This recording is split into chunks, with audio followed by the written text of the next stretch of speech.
बिहार से सटे राज्य झारखंड के जामताड़ा जिले में एक समुदाय द्वारा तालिबानी नियम चलाया जा रहा है। इनका कहना है कि हमारी संख्या यहाँ पर ज्यादा है तो यहाँ के सभी नियम और कानून हमारे मुताबिक ही होंगे। जिस प्रकार से कानून के नियम और कायदे को धत्ता बताकर ये अपने मनमानी हर फैसले पर थोप रहे हैं, इसका जीता जागता उदाहरण सामने आया है।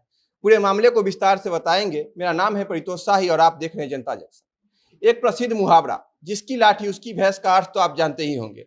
यह मुहावरा हमारे बिहार से अलग हुए राज्य झारखंड के जामताड़ा जिले में अवैध, अनैतिक, असंवैधानिक और गैर कानूनी तरीके से इस्तेमाल किया जा रहा है। और सबसे दुख की बात तो यह है कि पुलिस प्रशासन और संबंधित विभाग चुपचाप इस गैर कानूनी और अनैतिक अपराध को होते हुए देख भी रही है।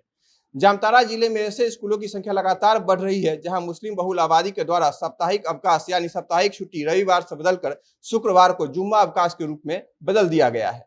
जी हां, आप सही सुन रहे हैं। इस जिले में वर्तमान में ही 100 से ज्यादा स्कूल ऐसे हैं जहां के आसपास मुस्लिम बहुल आबादी है। मुस्लिम बहुल होने के कारण विद्यालय को रविवार की जगह शुक्रवार को बंद किया जाने लगा है।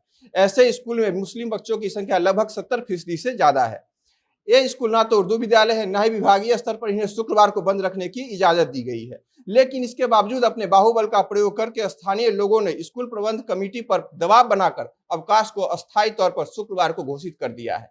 सबूत के तौर पर आप देख सकते हैं कि मिड डे मील में जो रूटीन स्कूल दीवार पर लिखा गया है, इसमें सोमवार, मंगलवार, बुधवार, बृहस्पतिवार के बाद जो शुक्रवार लिखा है उसके आगे जुम्मा लिखा गया है और उसके बगल में अवकाश भी लिखा गया है। फिर शनिवार और रविवार को क्या क्या खाना मिलेगा इसका पूरा ब्यौरा भी दिया गया है। जिले में 1084 सरकारी स्कूल में से 15 स्कूल उर्दू हैं, जिनमें वहां के शिक्षक अपनी सुविधा के अनुसार शुक्रवार को सामूहिक अवकाश मनाते हैं। इन स्कूलों के कई शिक्षक जो पहचान सार्वजनिक न करने के सर पर बताते हैं कि शुरुआती दौर में कुछ बच्चों के अभिभावक ने शुक्रवार को जुम्मा रहने का हवाला देते हुए स्कूल में अवकाश देने का दबाव भी बनाया था। इसका विरोध करने पर ये लोग यह कहकर धमकी देने लगे कि यहाँ हमारी आबादी ज्यादा है तो यहाँ मनमानी भी हमारी ही चलेगी। जामताड़ा के कुछ स्कूलों के नाम और यहाँ पढ़ने वाले छात्रों की संख्या कितनी है ये अगर आपको बताए तो न्यू प्राथमिक विद्यालय हीरापुर, जहाँ छात्रों की कुल संख्या 141 है, जिसमें सिर्फ 42 हिंदू बच्चे हैं। यहाँ पर साप्ताहिक अवकाश शुक्रवार अर्थात जुम्मे के दिन को पहले ही घोषित किया जा चुका है। ऐसे ही उभरपीठा में स्थित एक स्कूल में कुल छात्रों की संख्या 384 है, जहां पर एक भी हिंदू बच्चे नहीं पढ़ते, वहां भी साप्ताहिक अवकाश शुक्रवार को मनाया जाता है।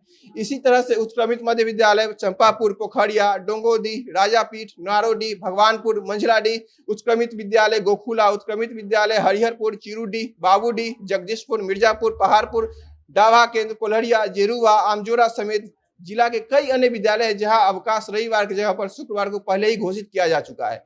अगर यहाँ ऐसा ही हाल रहा तो क्या पता यहाँ पर जिस धर्म के मानने वाले बच्चों की संख्या कम हो, उन्हें कहीं यह धर्म के आधार पर प्रताड़ित भी न किया जाता हो। आखिर किस डर से सोरेन सरकार और उनकी प्रशासन आंख बंद करके बैठी है, यह एक शोचनीय प्रश्न है। यहाँ मामला बेहद गंभीर है और पुलिस प्रशासन गांधी जी के तीनों बंदर की भांति मुंह, आंख और कान पर हाथ रखे बैठी है। यह सरासर गलत और नियम के विरुद्ध है। लोकतंत्र में ऐसा कोई प्रावधान नहीं है कि संख्या बल के आधार पर लोग मनमाने तरीके से खुद अपनी मनमर्जी से अवकाश निर्धारित कर ले। झारखंड की हेमंत सरकार पर पहले से ही ऐसा आरोप लगता है कि यहाँ की प्रशासन अपराध नियंत्रण में बिल्कुल पूरी तरह से विफल है। किसी भी तरह के अपराध और गैर कानूनी काम पर पुलिस का कोई नियंत्रण नहीं है। इसका मुख्य कारण इन अपराधों में यहाँ के बड़े बड़े लोगों और बड़ी बड़ी हस्तियों की संलिप्तता है। माना जाता है उन्हीं के आदेश पर पुलिस प्रशासन सब कुछ देखते हुए भी मौन रहती है।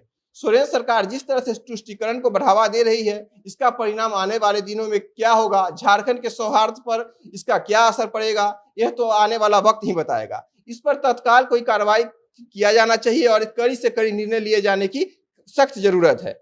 इस बेहद गंभीर मामले पर सोरेन सरकार आगे क्या कदम उठाती है यह हम आपको बताएंगे। फिलहाल आप देख रहे थे जनता जंक्शन और कैमरे के पीछे थे हमारे सहयोगी विशाल।